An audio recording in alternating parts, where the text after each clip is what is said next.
Graham, first of all, welcome to Salford. Thank you. Thank you for bringing the weather with you from Maui. I don't live on Maui, but I do live in Hawaii, and I did bring the weather, and I'm very glad.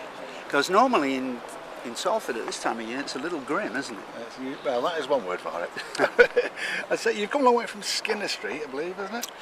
A long way from Skinner Street. I don't think it exists anymore. I tried to find it a couple of years ago, and the only thing I found was Salford Lads Club and St. Ignatius, the church there. Have you been back to Salford Lads Club? Not for centuries. Have you had a look at the Lowry where the dock was? The docks we would remember it as. I love what happened to the quays. I mean, you know, who would have thought that all that would have turned up there? I mean, aren't the BBC even there now? Right? Yeah, indeed, yeah. And the Lowry Centre, of course. Magnificent art centre. Yeah. You might even do photographic exhibitions on there. You know, it would be great for me. You know, I have an exhibit opening. I think it's already open at the Richard Goodall Gallery here in Manchester. But I would love to show images at the Lowry Centre. Absolutely. Now, growing up, you went to Salford Grammar School, didn't you? I did. I started out at Oddsall Board. I was going to say Oddsall Board. Did you think you'd take this long before you got your degree? Well, you know, the truth is, the last time I was in this building was in around 1959, 1960, and I was trying to be an engineer, so I went to night school here, and I took about 3 months of it, and then I realized it wasn't for me. School wasn't for me. Instead of doing homework and doing classwork, I was drawing guitars and drawing stage setups, and I was actually practicing my autograph. I swear to God, and I wasn't even really a good musician at that point, but the things you do to pull yourself towards your dreams. Do you still have fond memories of Salford? Very much so. I grew up here. Yeah. I mean, it was only, I think, about 4 or 5 years ago when I read a book that told me that Salford was a slum. Now, I didn't know, you know, because we had a ball to kick around. I mean, we were okay, you know, but a slum, I didn't realize it was so down. No. But I have many warm memories of growing up. I'm going to mention football. Have you got an allegiance? To Manchester United. Correct. I still remember the day that they all got killed, unfortunately. February the 6th. Yeah. Because Eddie Coleman lived not far from you, did he? Eddie was kind of a friend of mine. He was a little older than me, and Duncan Edwards also. You know, so it was very sad for me. I remember the day. It was a big, deep fog. It was, you know, it was a pea souper, as they called it, and headlines on the local papers, and then that little placard that they usually show. You know, it was just tremendously sad for me. So, to receive this doctorate, it's a great honour for you. Sorry, can you step back a little bit? Give me a bit of space. Okay. To receive this doctorate, how does it feel?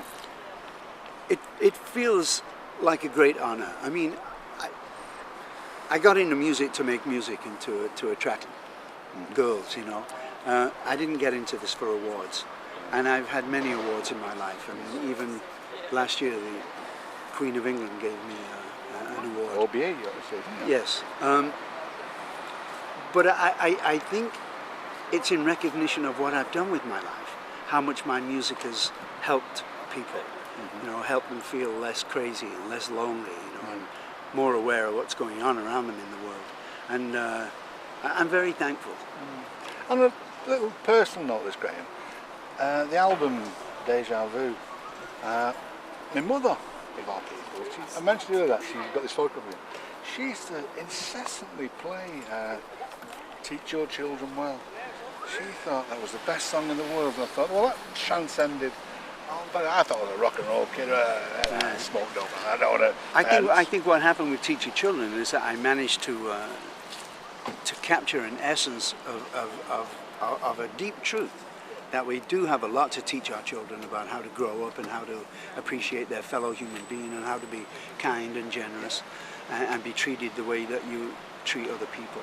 And at the same time, we have a lot to learn from our children, because as adults we get a little stuck in our ways, you know, and it's only through the eyes of the children that you begin to see, you know, what the world is really like. So I think in that song I may have captured the essence of that truth, and I think that's why it echoes even today. I mean, you know, I wrote Teach Your Children, what, 45 years ago. Must be, yeah. It still stands the test of time, doesn't it? My favourite one, Holly's one, I've got to say, was King Midas in reverse. It was just so different. I thought, I know. Brilliant tune. And Unfortunately, a little too different for the record-buying public. well, it made this old man very happy. Yeah, it made me very happy. I thought it was a tremendously fine record that we made. You know, very different, as you say, from most of the Holly stuff, but very interesting record. Rain, it's been a pleasure meeting you, honestly. My pleasure. A pleasure. As I say, my friends in the pub have told them, you're a liar, they don't believe you, you're a fibber. Now you can just show him. You can just show him now. You see, he's not a liar. He's not a fibber. He really does know me. Cheers, guys. You're welcome.